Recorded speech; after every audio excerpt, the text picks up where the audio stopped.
if you want anyone successful person, and that person must to act and must to follow the same method, and the original method has been given by the human beings of the world. It is named only the last Prophet Muhammad sallallahu alaihi wasallam.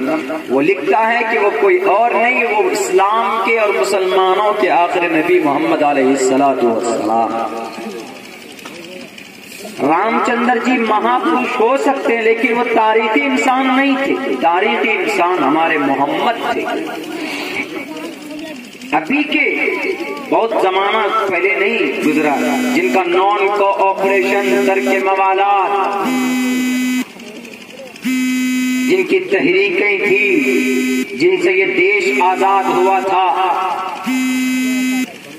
صرف ان کی تحریک نہیں، نان کو operation ترک موالات ہندوستان کی اس دھرتی کو آزاد کرنے کے لیے 1920 کے اندر ایک تحریک چھیڑی تھی جس کے اندر ہمارے گاندھی جی بھی ساتھ تھے.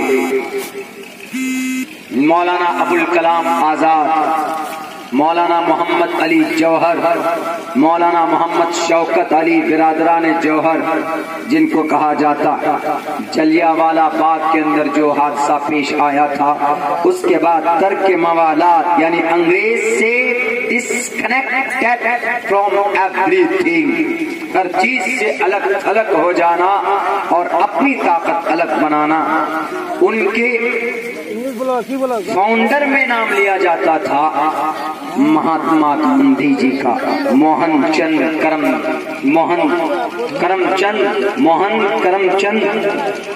داس کرم چند گاندھی، ریئل نام ان کا. گاندھی جی سے مشہور ہے، مہا آتما ان کو مہاتما جی بولتے ہیں چونکہ وہ مہا پروش ایک عظیم انسان تھے. اس نے تعریف کی، accepted the greatness of the last prophet, patience, self-denial, and rebutted the all around of him. محمد علیہ السلام کی گڈنیس کو، گریٹنیس کو، پیشنسنیس کو، ہیپینیس کو، ان کی اچھائی کو، ان کی سچائی کو مانا اور انہوں نے تلنا کی. یہی سائی بابا ایک جگہ کسی کو بھیجا کہ جاؤ تم نمک لے کر کے آؤ. وہ گیا، فری لے کر کے نمک آیا تو کہا کہ کتنے پیسے دیے؟ انہوں نے کہا کہ ایک بھی پیسہ نہیں دیا، آپ کا نام سن کر فری میں دے دیے. انہوں نے کہا واپس جاؤ، پیسے پکڑا کر آؤ، اس کی قیمت دو، اس کے بعد تم نمک لینا، ورنہ ہم کو ضرورت نہیں. گیا، وہ پیسہ دیا، تب آیا. فقر فاقہ کی زندگی تھی. ان کا بھی نام آج تاریخ کے اندر بڑی عزت کے ساتھ لیا جاتا ہے، سائیں بابا کا. لیکن کچھ لوگ ہیں اپنی جہالت کی وجہ سے ان کو پرماتما خدا مان لیتے ہیں. جیسے مہاویر جین سوامی، جینی لوگ جتنے بھی مارواڑی لوگ ہوتے ہیں آپ کے کشن گنج ضلع کے اندر یا پورنیہ ارریا کے اندر جو مارواڑی لوگ ہیں، وہ سب بھی مہاویر جین کو اپنا بھگوان مانتے ہیں، حالانکہ وہ بھگوان نہیں تھے. مہاویر جین سوامی الگ ایک اپنا دھرم بنایا ہندو ویدک دھرم سے نکل کر، کیونکہ ویدک دھرم کا کوئی نیتی، کوئی دھرم سمجھ میں نہیں آیا ان کو.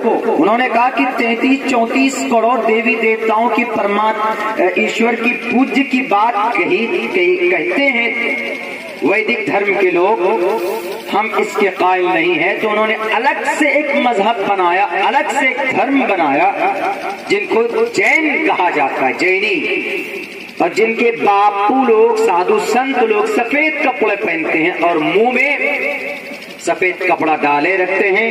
وہ کچھ بولتے نہیں ہیں بلکہ وہ اہنسا، ہنسا نہیں کرتے. ظلم کرنے پر وہ لوگ وشواس نہیں رکھتے اور غلط بولنے پر وشواس نہیں رکھتے. تو ان کو لوگوں نے پرماتما مان لیا. کیوں؟ آپ ان کی اوریجنل لائف دیکھیے گا، تنگ دستی کی گزری، دوسروں کی مدد میں گزری. آپ کے سماج کے اندر بھی اگر کوئی آدمی اس صفت کا ہے تو لوگ عزت کی نگاہ سے اس کو دیکھتے ہیں. بھلے ہی مالدار آدمی ان کو عزت نہ دیں وہ الگ بات ہے، لیکن گاؤں سماج کے اندر ان کا ایک پہچان، ان کی ایک پہچان، ان کا ایک مقام ہوتا ہے کہ بھئی یہ بندہ دوسروں کی بہت رعایت کرتا ہے. آج ہم انہی چیزوں سے ہماری زندگی خالی ہو گئی ہے، اور جس کی بنیاد پر دوسروں نے ان کو اپنایا. At the right note, they all persons successful on the earth, particular in India. آج ہم جنہیں گالی دیتے ہیں، جن تنظیموں کو کہ انہوں نے ہماری سمویدھان کو بدلنے کی کوشش کی، بدلنے کی کوشش نہیں کی میرے بھائیوں. ٹروتھ بتانے جا رہا ہوں، ایک نیا سمویدھان لکھا جا چکا ہے ہندوستان کی اس دھرتی پر. کن کے ذریعے؟ ہماری بڑی بڑی تنظیمیں، ہمارے مطلب کلمہ پڑھنے والوں. معاف کیجئے گا، ہم بھی ہر تنظیم سے جڑے ہوئے، چاہے وہ کوئی سی بھی تنظیم ہو، صرف نام کے بن کر رہ گئے ہیں. ہماری تنظیمیں مضبوطی کے ساتھ وہ کام نہیں کر پاتے زمینی استر پر جو کام ہمارے دوسرے بھائی کر رہے ہیں، جن کو آج ہم گالی دیتے ہیں RSS بجرنگ دل والوں. 10 کروڑ ممبر رجسٹرڈ 10 کروڑ، 55,000 برانچز ہیں، 13,000 اسکولز ہیں، 5,000 ان کے سینٹر ہیں بنے ہوئے ہندوستان کے اندر جن میں وہ ٹریننگ لیتے ہیں. آج آپ سے کوئی پوچھے کہ تمہارے گھر میں سونا چاندی کتنا ہے، وہ کہیں گے کہ سونا چاندی تو دکھا دیں گے آپ کو. بیٹے کی شادی ہوگی تو بہو کے لیے بالی چاہیے، سونے کا پنا چاہیے، چاندی کا یہ چاہیے، 1.25 لاکھ روپے آپ خرچ کر دیتے ہیں. لیکن اگر آپ کے گھر کے اوپر کہیں پر کوئی آکرمن ہو، آپ کے اوپر حملہ ہو جائے، اگر آپ ڈھونڈو گے کہ مجھے ایک لوہے کا کوئی ٹکڑا مل جائے تو آپ کو نہیں مل پائے گا اپنے گھر کے اندر. نبی پاک علیہ السلام کے گھر میں 9 تلواریں تھی، آپ کے پاس پہننے کے لیے 2 کپڑے تھے. آپ کہیں گے کہ واہ مولانا ایسی بات کر رہے ہیں کہ آپ کی بات میری بات پہنچ جائے گی. مجھے پتا، میرے پیچھے بہت لگے تھے. FBI والے فوراً پہنچائیں گے، اور FBI والے آپ کے بیچ موجود ہیں، مجھے پتا FBI والے پہنچائیں گے. ہم تو کہتے پہنچاؤ. The protection of life, it is our fundamental right. Hindustan کے سمویدھان نے ہمیں پرمیشن دی ہے، ہم اپنی سرکشا کے لیے ہم ویپنز رکھ سکتے ہیں، ہم لوہا رکھ سکتے ہیں، ہم ہتھیار رکھ سکتے ہیں، ہم تلوار رکھ سکتے ہیں، ہم گن رکھ سکتے ہیں. تم منع نہیں کر سکتے. لیگلی ہم رکھ سکتے ہیں اور ہر کوئی رکھ سکتا ہے، ہر انڈین رکھ سکتا. لیکن ہندوستان کے اندر جو مسلمان ہیں اور لوگوں کے پاس تو ہے، مسلمانوں کے پاس کچھ بھی نہیں. بس ان کے گھر میں فریج میں دیکھ لیجئے تو 2 کلو گوشت مل جائے گا. دیکھ لیجئے تو یہ بلوا پل کے پاس چلے جائیں گے مستان چوک میں تو وہاں صبح سویرے پہنچیں گے تو باری مچھلی آ جائے گی صبح سویرے، اور کھائیں گے 2 دن تک موج مستی لے کر. اگر کوئی حملہ ہو جائے دیش پر یا حملہ ہو جائے آپ پر تو آپ کے گھر سے ایک تو ترشول تک نہیں نکل پائے گا، ایک تو چاقو نہیں نکل پائے گا. بقرعید کے موسم میں گائے ذبح کرنے کے لیے ہم لوگ وہ چاقو لاتے ہیں جو پتہ نہیں دادا آدم کے زمانے کی چلی ہوئی رکھی ہوئی ہوتی ہے، اور وہ چلتی بھی نہیں. وہ چاقو وہ چھڑیاں اٹھا کے لاتے ہیں. میرے بھائیوں، آج جو ملک اسرائیل ہے، امریکہ کا بیٹا استعمال کرتا. 55 ملکوں کے 20 میں اسرائیل نے امریکہ نے اسرائیل کو بسایا. لیکن امریکہ کا یہ بیٹا اتنا طاقتور کب بنا؟ ان کو طاقتور بھی بنانے والے ہمارے ہی مسلم کنٹریز ہیں، عرب ممالک کے لوگ ہیں. انہوں نے فاقہ برداشت کیا تھا، انہوں نے پیٹ میں پتھر باندھے تھے. گولڈا ماہرہ وہاں کے چیف تھی، کہاں کے ملک اسرائیل کی وہاں کی ارتھ ویوستھا چرمرایا ہوا تھا اور مہنگائی بڑے آسمان تک جا چکی تھی۔ ایک مرتبہ وہاں سے عرب کے، سعودی عرب، دبئی، کویت کے ایک بڑا ڈیلر وہاں پہنچا، ہتھیار کا ڈیلر۔ تو گولڈا ماہرہ نے کہا کہ میں آپ سے ڈیلنگ کرنا چاہتا ہوں۔ انہوں نے کہا کتنے کروڑ روپے؟ انہوں نے کہا کہ $10 ملین ہمارے پاس ہے، پوری پونجی ہمارے پاس پورے ملک اسرائیل کی۔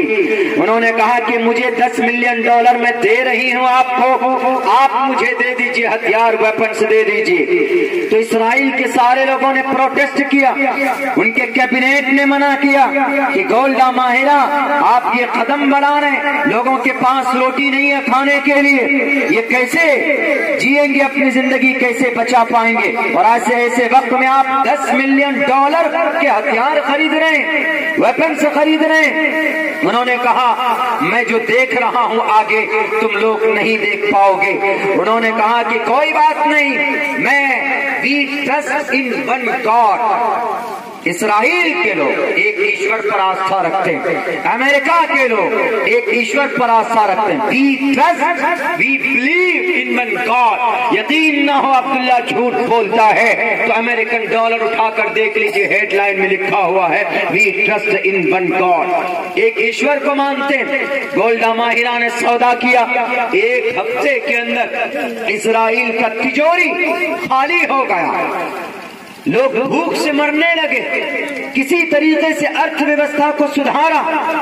اس کے بعد جب وہاں سے ہتھیار آیا، جب وہاں سے دولت پہنچی ویپنز کی، انہی دولت کا 1، 2، 3 سال کے بعد ان ہتھیار کو دکھا کر جن سے خریدا تھا، عراق سے، ایران سے، عرب سے، کویت سے، ان کو ڈرایا کہ اگر تم نے تیل کی یا گیس کا تم نے سودا نہیں کیا ہمارے ساتھ تو تمہارے پائپ لائن کو تباہ کر دوں گا۔ میرے پاس روبوٹ ہے، میرے پاس بہترین سے بہترین ٹیکنالوجی اور ایک سے ایک ہتھیار ویپن سے ہیں، کلاشن توپ ہے، میرے پاس ومان ہے۔ ڈرایا تو انہوں نے کہا کوئی بات نہیں، تو ان سے رشتہ دو، تجارت کا رشتہ جوڑا۔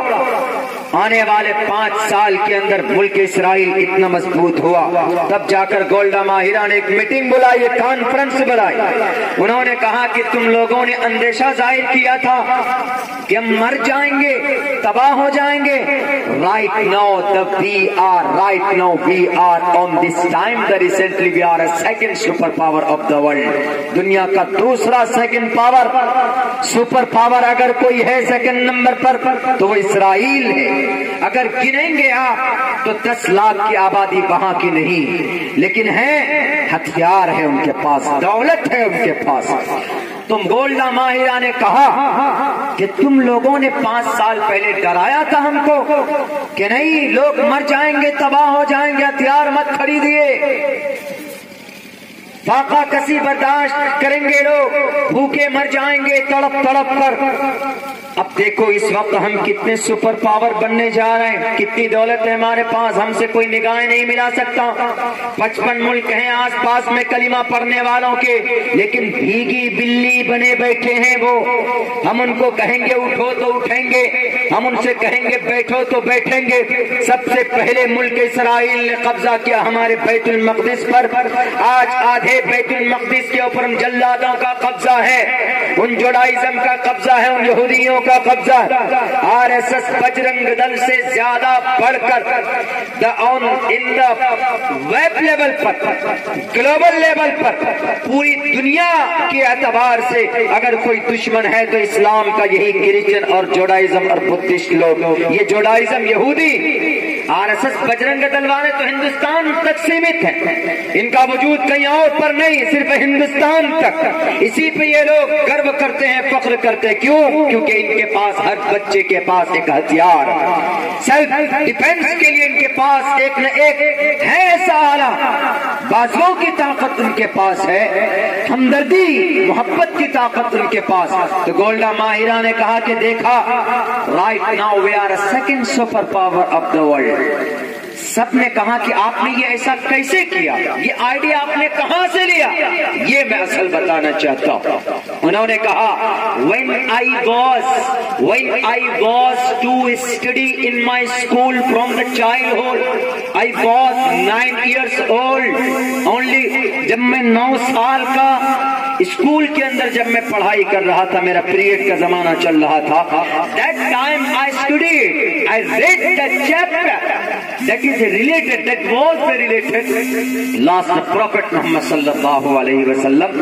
تو میں نے ایک چیپٹر پڑھا تھا محمد کے بارے میں، and on this time has been written about the last prophet۔ محمد کے بارے میں لکھا گیا تھا کہ محمد نے دنیا کے اندر 23 سال میں فتح حاصل کی، آدھی دنیا کے اندر صحابہ کرام کو پہنچایا، ان کے پاس کھانے کے لیے کبھی بھی ہم نے نہیں دیکھا کسی لائن کے اندر کہ محمد نے کبھی مرغ مٹن کھایا ہو، محمد نے کبھی بڑے چھوٹے کی گوشت کے لیے چکریں لگائی ہو، نہیں۔ میں نے محمد کو دیکھا 2 دن تک کنٹینیو آپ کے گھر کے اندر مستقل طور پر چولہا نہیں جلا، کبھی کھجور کھا کر رہتے تھے، کبھی پھٹے پرانے کپڑے پہنتے تھے، لیکن محمد کے حجرے میں ہمیشہ تلوار لٹکی رہتی تھی، 9 تلوار لٹکی رہتی تھی، اور محمد نے 9 جنگوں میں بنفس نفیس بذات خود انہوں نے شرکت کی تھی، اور انہوں نے ایک رعب جمایا تھا دنیا کے انسانوں کے اوپر۔ رعبدار تھے، ظالم نہیں تھے۔ رعبدار بننے کے لیے ظالم ہونا ضروری نہیں، رعبدار بننے کے لیے ڈاکو ہونا ضروری نہیں۔ تو جب محمد کے پاس 9 تلوار تھی، 1-2 جوڑی کپڑے تھے، جدھر بھی نکل جاتے تھے تو ان کا رعب، ان کا جلال دیکھ کر لوگ یا تو ویسے ہی میدان چھوڑ دیتے تھے، یا دوسرا رعب ان کے اخلاق کا تھا، اور ان کی محبت کا تھا، اور ان کی انسانیت کا تھا۔ یہ 2 چیز میں نے دیکھی۔ انگریز کے پاس جائیے، یہودیوں کے پاس، وہ دونوں ہی اعتبار سے مضبوط ہیں۔ آپ کسی بھی انگریز سے بات کیجئے تو آپ سے ہنس کر بات کرے گا، آپ کسی بھی انگریز سے ہاتھ ملائیے تو پوچھے گا how are you fine, where are you coming from, وہ آپ سے ہنس کر بات کرے گا۔ آپ کسی بھی انگریز کے پاس جائیے، اس کے پاکٹ کے اندر ہمیشہ پیسے بھرے رہتے ہیں، دولت کا انبار۔ 2 چیز انگریز کے پاس، ایک اخلاق رسول کو انہوں نے اپنایا، اور دوسری چیز انہوں نے اپنائی ایک نیتی کو، ایک رعب کو، جو محمد الرسول اللہ صلی اللہ علیہ وسلم کی زندگی سے ملی۔ آج ہم لوگ کیوں تباہ ہیں؟ آج ان غداروں سے کیوں ہم لوگ اپنے گھروں کے اندر گھس جاتے ہیں؟ ان کھڑے ہو کر پیشاب کرنے والے، یہ جانوروں کے پجاری، یہ مٹی دیوتاؤں کو اپنا پرماتما ماننے والوں کے ببانگے دہل کہنے کی وجہ سے ہم لوگ لرز جاتے ہیں۔ یہ جھوٹے ہیں، یہ کذاب ہیں، یہ بات پوری دنیا کے سامنے بالکل واضح ہو چکی۔ اس کے باوجود بھی ہم لوگ ڈر جاتے ہیں، صبح کا ناشتہ بھول جاتے ہیں، چائے بھی ہم کو یاد نہیں ہوتی، راتوں کو کھانا کھائے بغیر سو جاتے ہیں۔ پتہ نہیں اس ملک ہندوستان کے اندر کیا ہوگا۔ اگر آپ کے بعد ایمان ہے، اگر آپ کے اندر ایمان کی طاقت ہے تو آپ ڈرو گے نہیں کسی سے بھی۔ جیسے حضرت امام احمد ابن حنبل اس وقت کے ظالم بادشاہ معتصم باللہ کا مقابلہ کیا تھا۔ معتصم باللہ نے کہا تھا کہ محمد ابن احمد میری کانسیپٹ کو نافذ کرو، میرا جو عقیدہ اور تھوٹ ہے اس کے مطابق تم فتوے دے دو، نہیں تو تمہارے پیٹ کی چھلنی کر دی جائے گی۔ محمد ابن عبداللہ نے کہا، احمد ابن حنبل نے کہا، اگر تیرے ماں نے دودھ پلایا ہے، اگر تو اپنی ماں کی اولاد ہے، اگر تو حرامی کا اولاد نہیں ہے تو یہ کام کر کے دیکھ سکتا، لیکن میں اپنے ایمان کے ساتھ سودا کر لو، قیامت تو آ سکتی ہے لیکن امام احمد ابن حنبل یہ نہیں کر سکتا۔ 20,000 کوروں کی بارش کی گئی امام احمد ابن حنبل کی پیٹھ پر، لیکن کبھی بھی انہوں نے اپنے ایمان کا سودا نہیں کیا۔ بالآخر تائب ہوا، توبہ کیا۔ حجاج بن یوسف کے سامنے ایک تابعی لائے جاتے ہیں، وہ تابعی آئے لیکن ان کو جلا دیا، بھسم کر دیا، اپنے ایمان سے پیچھے نہیں ہٹے تھے۔ حجاج بن یوسف وہ ظالم بادشاہ تھا جن کا نام سن کر چھوٹے چھوٹے بادشاہوں کے پینٹ کے اندر پیشاب ہو جایا کرتا تھا، لیکن میرے بھائیو ان ظالموں کے سامنے بھی کھڑے ہو کر ایمان والوں نے اپنے ایمان کے جھنڈے کو بلند کیا۔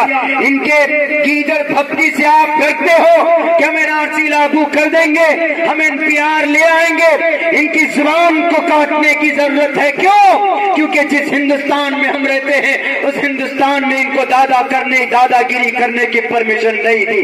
وی the people of India, Hindustan کا سمویدھان کہتا we are India, we the people of India. Hindustan کے سمویدھان کا تمہید پڑھیے جس کو پریامبل بولا جاتا، وی دا پیپل آف انڈیا، ہم ہندوستان کے ناگرک ہیں۔ تب بھی اس کے سمجھ میں نہ آئے تو یہ جو ہم لوگ آج کل نعرہ لگاتے ہیں اس کو اتنا مضبوط کرنے کی ضرورت ہے، پروٹیسٹ کو اتنا مضبوط کرنے کی ضرورت ہے تاکہ ان کی دماغ تک گھسے نہ سمجھے تو اپنے بچوں کو وکیل بناؤ آج کے ٹائم میں، تاکہ آپ کا بچہ ہائی کورٹ سپریم کورٹ کے اندر آپ کی وکالت کر سکے۔ میں عبداللہ سالم آپ کو گارنٹی دیتا ہوں اپنے بچوں کو حافظ قرآن بھی بناؤ، ایک طرف قرآن کی تعلیم دو، دوسری طرف ہندوستان کے سمویدھان کی تعلیم دو۔ کیوں؟ آپ کی شریعت، آپ کا رب آپ سے کہتا ہے کہ جس ملک میں آپ پیدا ہوئے ہو وہاں دو قانون چلتا، ایک میرا قانون چلتا ہے، ایک ہندوستان کا قانون چلتا ہے۔ تو آپ کو اپنے قانون کو بھی جاننا ہے، قرآن کو بھی جاننا ہے، لیکن ہندوستان کے سمویدھان کو بھی جاننا۔ ہم نے 144 ہندوستان کے سیکولر لوگوں نے پیٹیشن داخل کروایا، کہاں سپریم کورٹ کے اندر کل ججمنٹ ہونا تھا، ہیئرنگ ہونی تھی، نہیں ہوئی۔ کیوں؟ ابھی گورنمنٹ نے، ابھی سرکار نے 8 پیٹیشن کے اوپر اسٹڈی کیا، 60 پیٹیشن کے اوپر اسٹڈی کیا، باقی 144 پیٹیشن ان کو اسٹڈی کرنا باقی تھا۔ تو سرکار نے کہا مجھے پرمیشن ملنی چاہیے 6 ہفتے کی، تاکہ میں پڑھوں ان پیٹیشن کے اندر کیا کہا گیا ہے، تب جا کر سرکار آپ کو فیصلے دے گی، تب جا کر سرکار آپ کو اپنی نیتی بتائے گی۔ سپریم کورٹ نے کہا آپ کو 6 ہفتے کی اجازت نہیں مل سکتی، 4 ہفتے میں آپ اپنی اسٹڈی پوری کیجئے، آپ پڑھیے ان پیٹیشن کو کیا کہا گیا۔ اس پیٹیشن کے اندر لکھا گیا آرٹیکل نمبر 14، 1000 لوگوں تم لوگوں نے CAA لایا، CAA سٹیزن امینڈمنٹ ایکٹ، ہم صرف دھرم کے نام پر ناگرکتا دیں گے، الپ سنکھیک کو ناگرکتا دیں گے، ہندو کو دیں گے، کرسچن کو دیں گے، مسلم کو نہیں دیں گے۔ آرٹیکل نمبر 14 ہم نے لکھوایا، آرٹیکل نمبر 14 کہتا ہے equality before law, the state shall not deny to any person with the territory of India and the equal protection of the law within the territory within the of Indian area۔ Hindustan کے کسی بھی علاقے کے اندر کسی کو بھی دھرم کے نام پر نہیں دی جائے گی ناگرکتا۔